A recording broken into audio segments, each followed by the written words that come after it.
बिस्मिल्लाहिर्रहमानिर्रहीम। अस्सलाम वालेकुम डियर स्टूडेंट्स। हाँ जी, तो हमारी लैब भी हो चुकी है, क्लास भी हो चुकी है। क्लास के अंदर हमने इंटरफेस का टॉपिक मुकम्मल कर लिया था। लैब के अंदर हमने इंटरफेसेस को इम्प्लीमेंट भी करके देख लिया था और हमने थोड़ा सा टच भी किया था फाइल हैंडलिंग को। तो आज जो है हम फाइल हैंडलिंग की एक ही एग्जांपल करेंगे, लेकिन उसको थॉरली करेंगे और उसको प्रैक्टिकली इक्लिप्स के ऊपर भी करके जो है उसको देखेंगे। फाइल हैंडलिंग का थोड़ा सा रिवाइज कर दूँ या उसको थोड़ा बैकग्राउंड आपको दे दूँ।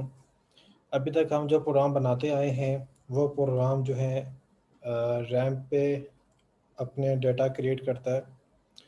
जितने भी हम वेरिएबल बनाते रहे, जितने भी हमने ऑब्जेक्ट्स बनाए, सारे के सारे आपके रैम के ऊपर क्रिएट होते रहे। अब हम अगली अप्रोच पे जाते हैं, जिस अप्रोच में हम जो भी डाटा वगैरह रैम पे बना रहे हैं उसको हार्ड डिस्क पे स्टोर करने की तरफ कदम बढ़ाते हैं। अब हार्ड डिस्क में जब अपने डाटा को स्टोर करना है तो स्टोर करने के लिए आप जो है हार्ड डिस्क में कोई फ़ाइल बनाएंगे और उस फाइल में आप डाटा को स्टोर करेंगे।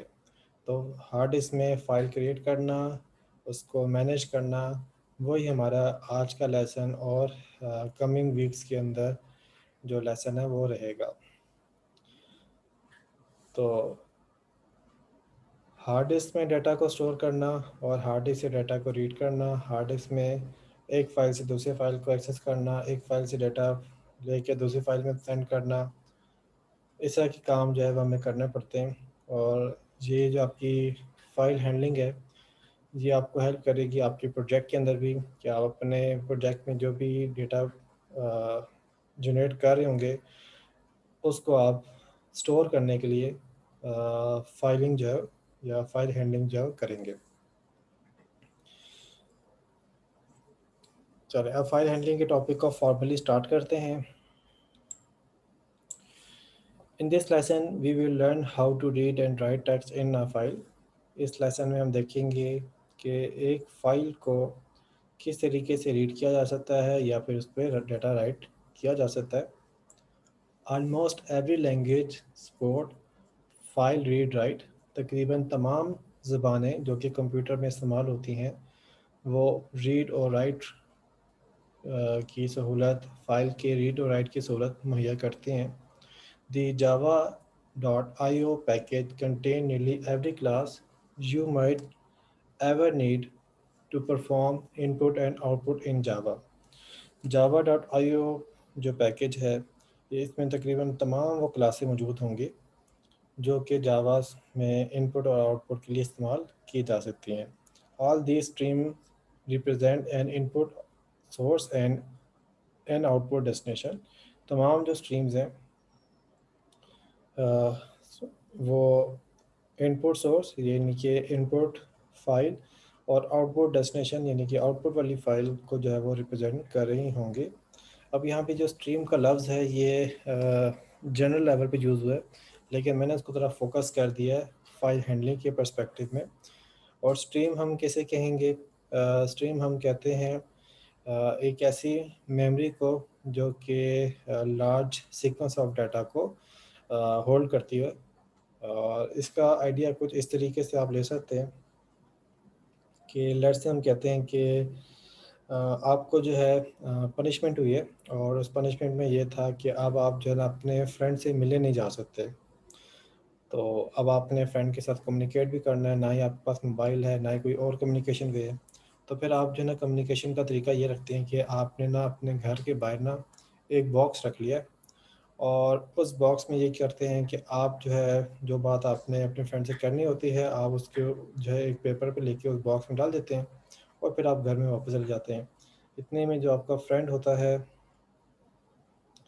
वो आपके घर के बाहर आता है, आपके घर के बाहर मौजूद बॉक्स में देखता है, वहाँ पे उसको आपका मैसेज मिल जाता है, वो मैसेज को रीड करता है और फिर उसका रिस्पॉन्स लिख के वहाँ पे और वो चला जाता है। फिर आपको जब मौका मिलता है आप जो है वो घर के बाहर जाते हैं, वहाँ से जो है उसका बॉक्स में देखते हैं तो उसमें आपको अपने फ्रेंड का मैसेज मिल जाता है और आप वो रीड कर लेते हैं। अब यही मामला कुछ जो है वो स्ट्रीम्स का भी है कि आपका जो प्रोग्राम है वो डायरेक्टली हार्ड डिस्क के अंदर डाटा को स्टोर नहीं करता, बल्कि आप जो है ऑपरेटिंग सिस्टम की दी हुई स्ट्रीम्स को जो है वो यूज़ करते हैं। और ऑपरेटिंग सिस्टम की जिम्मेदारी होती है कि वो आपके डाटा के और आपकी रिक्वायरमेंट के मुताबिक या आपकी रिक्वेस्ट के मुताबिक डाटा जो है वो लेता है और हार्ड डिस्क में डालता है, और हार्ड डिस्क से लेता है और स्ट्रीम के ऊपर प्लेस कर देता है। तो आपका जो प्रोग्राम है वो फिर उन स्ट्रीम की मदद से डाटा का जो है वो इस्तेमाल कर रहा होता है कि डाटा को उसने राइट करवाना है या डाटा को उसने रीड करना है। तो दोनों सूरत हाल के अंदर वो इस तरीके से काम करता है। अब जो वो आपकी जो एग्जांपल थी, उस एग्जांपल में जो बॉक्स था वो यहाँ पे स्ट्रीम का काम कर रही है कि वो एक ऐसी मेमोरी है जिसमें ऑपरेटिंग सिस्टम जो है वहाँ से डेटा लेता है या वहाँ पे डेटा प्लेस करता है, और आप जो है अपने प्रोग्राम में उस स्ट्रीम के अंदर डाटा को प्लेस करते हैं या वहाँ से डाटा को रिट्रीव करते होते हैं। The stream in the Java dot I O packages The stream in the Java I/O package supports many data such as primitive, object, localized characters. Java.io का जो पैकेज है ये मुख्तलिफ़ किस्म के डाटा को सपोर्ट करता है। ये प्रिमिटिव डाटा को भी सपोर्ट करता है जिसमें इंट, फ्लोट, डबल, चार ये शामिल है। इसके अलावा ऑब्जेक्ट्स डाटा को भी जो है वो सपोर्ट करता है, और इसके अलावा लोकलाइज करेक्टर यानी कि आप खुद जो है कोई करेक्टर वगैरह प्लेस करना चाहते हैं तो इनको भी ये सपोर्ट करता है। Streams A stream can be defined as sequence of data. There are two kind of streams. एक stream जो है वो sequence of data की तरह होती है। There are two kind of stream, यहाँ पे दो तरह की स्ट्रीम्स हैं जिनका हमें इस्तेमाल करना होता है। एक इनपुट स्ट्रीम होती है जिससे आप यूज़ करके आउटसाइड से, प्रोग्राम के आउटसाइड से जो है डाटा को जेट करते हैं या डाटा रीड करते हैं। और एक आउटपुट स्ट्रीम होती है जिससे आप अपने प्रोग्राम की जो आउटपुट है या उसको जो स्टोर करवाना चाह रहे हैं या आउटपुट जो भी आपके प्रोग्राम की, वो आप जो है वो आउटसाइड जो है वो भेजते होते हैं। अब इनपुट स्ट्रीम में देखें तो हमें फाइल पर्पस के लिए यूज़ करनी पड़ती है फाइल इनपुट स्ट्रीम। ये क्लास का नाम है फाइल इनपुट स्ट्रीम, ठीक है। Is use to read data from a source.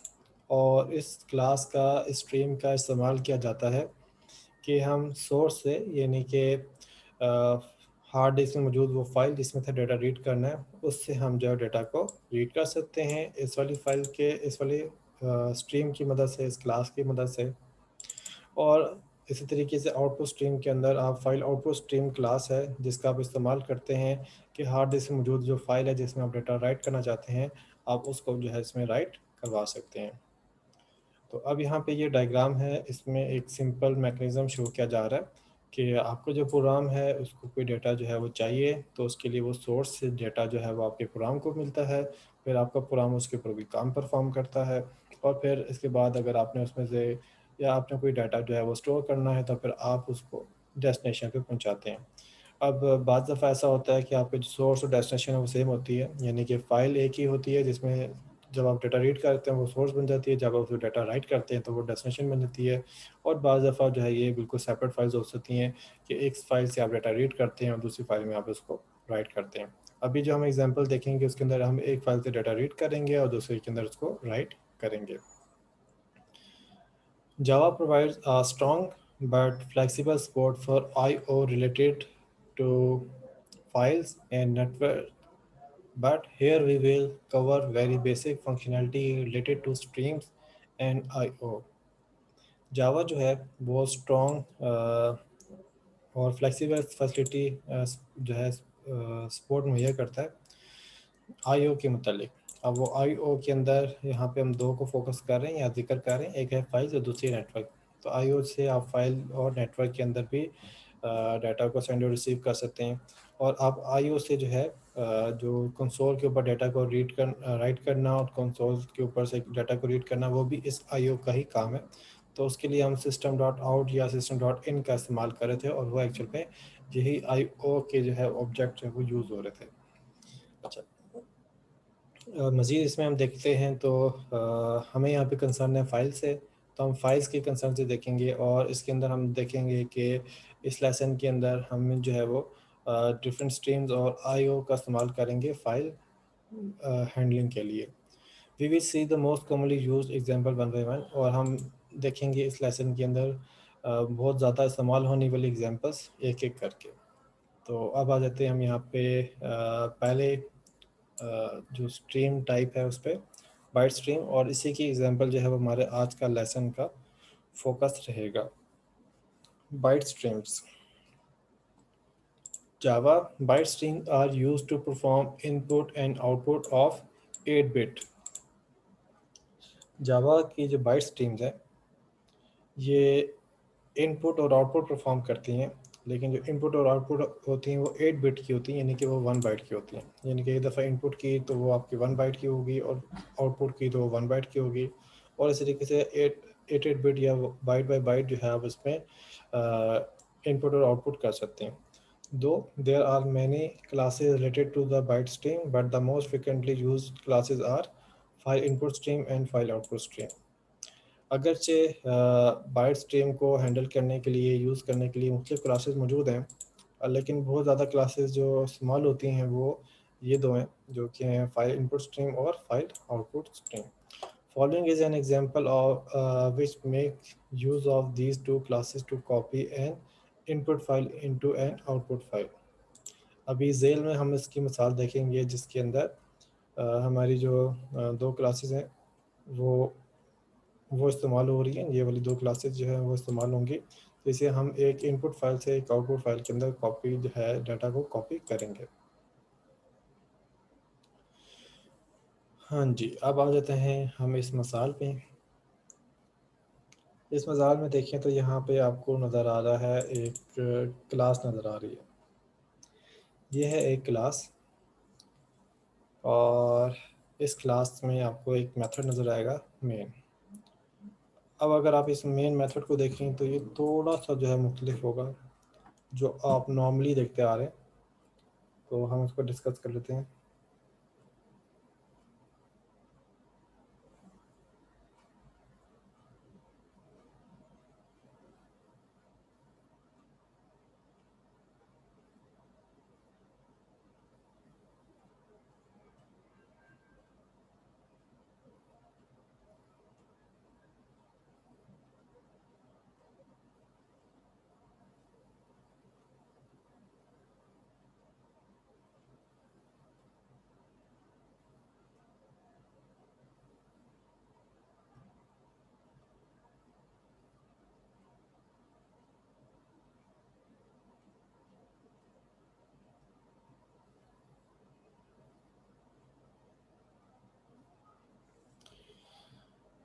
Sorry student, मैं थोड़ा सा इंगेज हो गया था जी। अच्छा, अब यहाँ पे ये मेन मेथड है तो उसका ज़्यादा सिग्नेचर देख लें। इसकी विजिबिलिटी है पब्लिक, कीवर्ड यूज़ हो रहा है स्टैटिक, रिटर्न टाइप है वॉइड, मेथड का नाम है मेन, आर्गुमेंट में देखें तो स्ट्रिंग क्लास है, और आर्ग्स उसका ऑब्जेक्ट है, और ये एक एरे इसमें रिसीव हो रही है आर्गुमेंट में। यहाँ तक ये जो चीज़ है ये हमने जो है वो कई दफ़ा देखी है और हम इसे काफ़ी वाकिफ़ हो चुके हैं। इसमें जो नई चीज़ है वो ये है throws IO exception. Throws keyword है और IO एक्सेप्शन जो है वो एक्सेप्शन है, या इसका भी टाइप समझ लें, एक अलग से टाइप है। ठीक है। अच्छा।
जी, मुझे ज़रा बता दें कि आपको कितनी बात पहुंची, क्योंकि अचानक लाइट चली गई तो आई डोंट नो कि नेटवर्क डिस्कनेक्ट होते हुए आप तक क्या पहुंचा।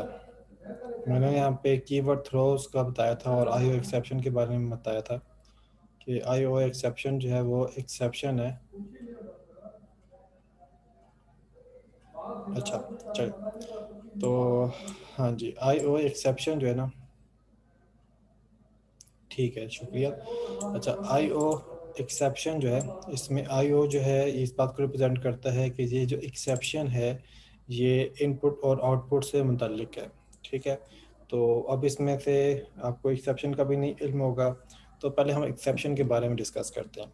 अच्छा, मैं आपको पहले इसे डिस्कस करने से पहले आपको ये मैं ज़रूर बता दूं कि ये हमारे इस कोर्स का हिस्सा नहीं है कि मैं आपको एक्सेप्शन के बारे में डिस्क्राइब करूं, एक्सप्लेन करूं, क्योंकि ये आपको जब फाइल हैंडलिंग करनी होती है तो इन एक्सेप्शंस का इस्तेमाल करना होता है, तो इसलिए यहाँ पे आपको एक इस हद तक नॉलेज दिया जाएगा जिसमें आप जो है फाइल हैंडलिंग से मुतलिक जो एक्सेप्शंस हैं उनको हैंडल कर सकें, टैकल कर सकें।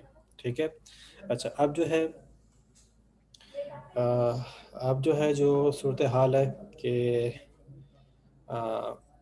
यानी कि आपकी जो एक्सेप्शन का जो टॉपिक है ये एक बड़ा थॉरली टॉपिक है।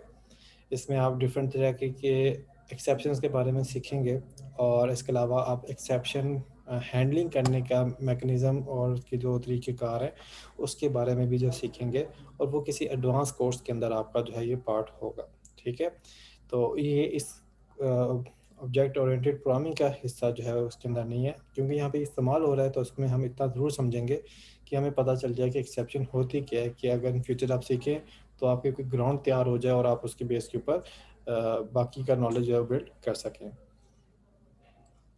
अच्छा जी, अब जो है एक्सेप्शन है क्या। आप बहुत अच्छे प्रोग्राम बनाते हैं, बड़े 10 किस्म के प्रोग्राम बनाते हैं, बड़ी ज़बरदस्त लॉजिक्स बनाते हैं उसमें, और जब आप वो प्रोग्राम बनाते हैं तो उनके अंदर ना आप बहुत फोकस्ड होते हैं कि एक्सपेक्ट करते हैं कि आपकी जो सेट ऑफ इनपुट है वो एग्जैक्टली वैसे ही होगी जो आपने डिसाइड की है, और उसी की बेस पे आपको आउटपुट मिलेगी और वो आउटपुट बिल्कुल ठीक होगी। और यही तवक्कुआत होती हैं जब हम बीइंग अ प्रोग्रामर ये कर रहे होते हैं।